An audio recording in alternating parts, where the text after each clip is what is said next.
Hello bachcho, let's read the question. The question says the hybridization and magnetic nature of MnCN whole 6 4 minus and FeCN whole 6 3 minus respectively are option A sp3d2 and diamagnetic, option B sp3d2 and paramagnetic, option C d2sp3 and diamagnetic, option D d2sp3 and paramagnetic. तो इस question में हमको पूछा गया कि हमारे पास दो complex है, उन दोनों कॉम्प्लेक्स का हाइब्रिडाइजेशन मतलब सेंट्रल जो हमारे पास मेटल आयन ट्रांजिशन मेटल है उसका हाइब्रिडाइजेशन एंड मैग्नेटिक नेचर क्या होगा इस दोनों कॉम्प्लेक्स का, हमको ये पूछा गया है. So the key concept of this question is hybridization hybridization and magnetic magnetic nature. So first of all deal करते हैं जो कॉम्प्लेक्स है. फर्स्ट ऑफ ऑल हम जानते हैं रूल्स पढ़ते हैं. दो दो टाइप से कॉम्प्लेक्स होता है. एक होता है inner orbital complex. Inner orbital, let me right I double N, inner orbital complex. और एक होता है outer orbital complex. Outer orbital complex. So first of all ये दोनों होता क्या है. हम जानते हैं जो ट्रांजिशन एलिमेंट होता है उसमें क्या होता है, 3D एटॉमिक ऑर्बिटल्स रहता है. साथ साथ में हमारे पास रहता है क्या, 3D. ओके, 3D में 5 रहता है. साथ में रहता है हमारा 4s एटॉमिक ऑर्बिटल. देन रहता है 4p एटॉमिक ऑर्बिटल. तीन रहता है 4p एटॉमिक ऑर्बिटल.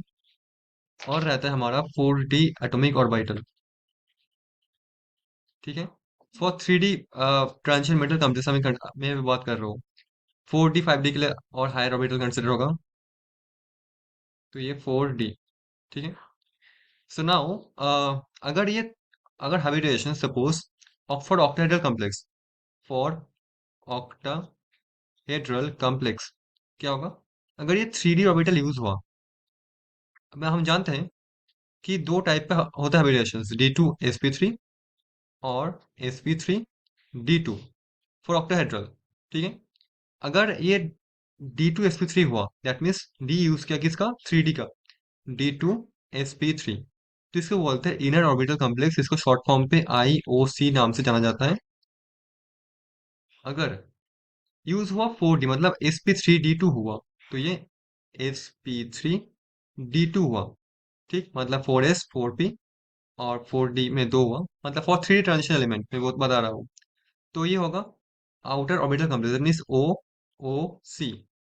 ओ O C. नो, हमारे पास दो पॉसिबिलिटी है. अंदर वाला हो सकता है जो ऑर्बिटल यूज, या फिर बाहर वाला जो ऑर्बिटल यूज हो सकता है. तो कब अंदर वाला होगा कब बाहर वाला होगा हमको पता चलेगा लिगेंड कैसा है. जैसे कि अगर लिगेंड स्ट्रॉन्ग फील्ड हुआ. अब स्ट्रॉन्ग फील्ड लिगेंड क्या होता है. Strong field ligand strong field ligand क्या होता है नॉर्मली जो जो एक सीरीज होता है उसको बोलते हैं स्पेक्ट्रोकेमिकल सीरीज, जो टोटली आता है लिगेंड फील्ड थ्योरी से. जिसमें जो जो लिगेंड नॉर्मली पाई एक्सेप्टर होता है, जो लिगेंड पाई एक्सेप्टर होता है वो होता है स्ट्रॉन्ग फील्ड लिगेंड. वो होता है स्ट्रॉन्ग फील्ड लिगेंड. जैसे कि कार्बन मोनोऑक्साइड CO, CN-, ऐसे लिगेंड्स जो होता है NO, ऐसे लिगेंड्स क्या होता है स्ट्रॉन्ग फील्ड लिगेंड जैसा बिहेव करते हैं. ठीक है. इसमें जिसमें पाई बॉन्डिंग हो, जिसमें एक्चुअली पाई बॉन्ड रहता है सिंपल, तो उन केस में क्या होता है बनता है IOC that mean inner orbital complex.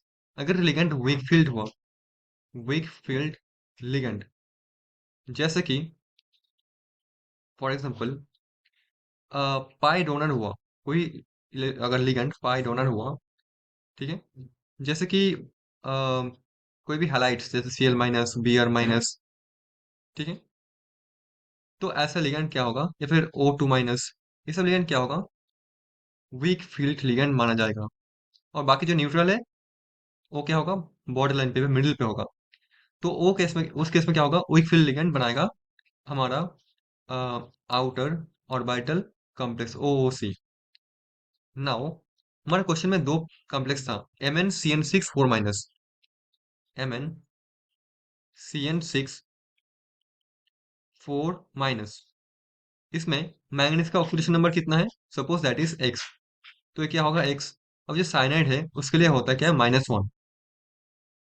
तो ये होगा हमारा टोटल -1 कंसिडर होता है, और टोटल 6 साइनाइड है, और ओवरऑल चार्ज भी क्या है? -4 है। तो एक्स का वैल्यू हमको निकालना होगा। तो एक्स कितना आएगा? एक्स आ जाएगा +2। तो ये मैंगनीज +2 स्टेट में एग्जिस्ट कर रहा है।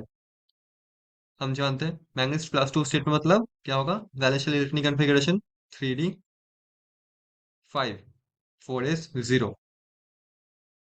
राइट। वेल, नाउ 3d5 हमको फिलअप करना होगा।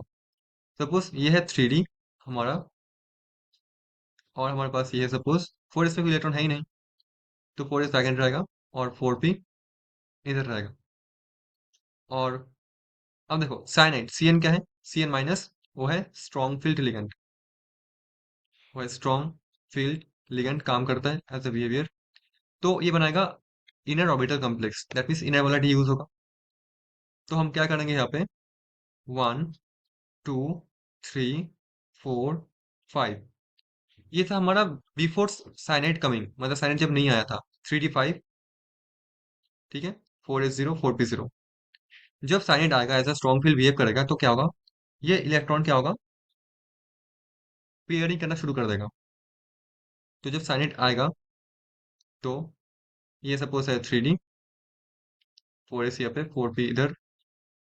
तो हमको D2 चाहिए, D2sp3 चाहिए, दैट मीन्स हमको 2 D खाली रखना होगा। तो मैं इस इलेक्ट्रॉन को भेज दूंगा फॉर एग्जाम्पल अंदर की तरफ। तो ये 1 2 3, ये हो गया 4 5। ठीक है। तो हमारे पास ये रहेगा D2sp3 हाइब्रिडाइजेशन। ठीक। तो ऐसा होगा इसका पेयरिंग। तो ये है D2sp3 हाइब्रिडाइजेशन। और ये क्या है? नंबर ऑफ अनपेयर इलेक्ट्रॉन कितना है? 1 है। एक अनपेयर इलेक्ट्रॉन प्रेजेंट है, दैट मीन्स ये हो गया पैरामैग्नेटिक। तो मैं बोल पाऊंगा कि जो फर्स्ट कॉम्प्लेक्स है वो होगा D2sp3 और पैरामैग्नेटिक, फर्स्ट जो कॉम्प्लेक्स है। नेक्स्ट वाला देखते हैं, FeCN6 3-।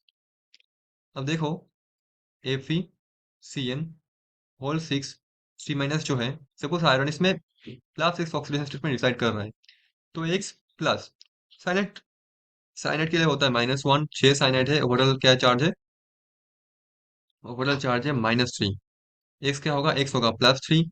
आयरन +3 स्टेट में रिसाइड एग्जिस्ट कर रहा है, दैट मीन्स ये होगा वैलेंशियल configuration 3d5 4s0। So now अब देखो इसमें भी 3d5 ही है, पहले में भी 3d5 ही था। तो पांच, बिल्कुल जो इलेक्ट्रॉनिक कॉन्फ़िगरेशन है बिल्कुल सिमिलर होगा compare to the manganese one.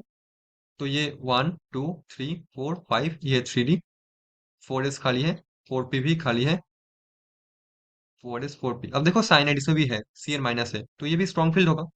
तो इलेक्ट्रॉन फिलअप करते हैं सिमिलरली 1 2 3 4 5। जब साइनाइड नहीं आया था। जब साइनाइड आएगा हमको क्या चाहिए? हमको तो D2, हमको बनाना है D2sp3। ठीक है। जब साइनाइड आएगा तो क्या होगा? तो ये इलेक्ट्रॉन पेयर कर जाएगा 1 2 3 4 5। तो ये बनेगा हमारे पास D2sp3।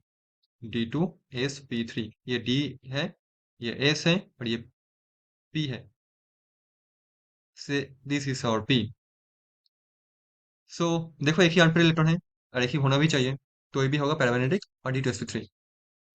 तो बात कर सकते हो कि D2sp3 और पैरामैग्नेटिक मतलब option number D. So D is going to be the answer of this question. Hope you understood it well, thank you so much.